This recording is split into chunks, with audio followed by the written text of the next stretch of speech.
ጊዜያዊ ችግሮችን እንደዚህ የተደጋገፍን እናልፋለን። በዘላቂነት ሀገራችንን ለማበልጸግ ደግሞ ጠንክረን ሌት ተቀን እንሰራለን።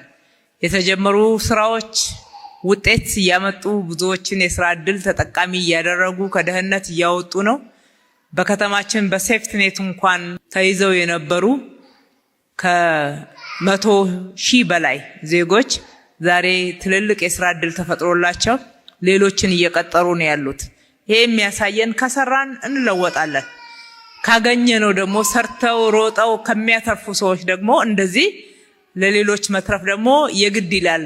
ማህበራዊ ኃላፊነትን መወጣት ይባላል።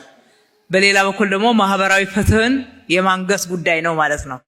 ስለዚህ ሰርታችሁ አግኝታችሁ ይህንን ከኛ ጋራ የሰራችሁ ባለሀብቶች፣ መካከለኛ ገቢም እያላችሁ ከገበያችሁ ላይ ለወገኖቻችን ብላችሁ የቆረሳችሁ ከወገን ጋራ መኖር ከወገን ጋራ አብሮ ሆኖ እንደዚህ ያለውን መካፈል ማህበራዊ ኃላፊነትን መወጣት ነው።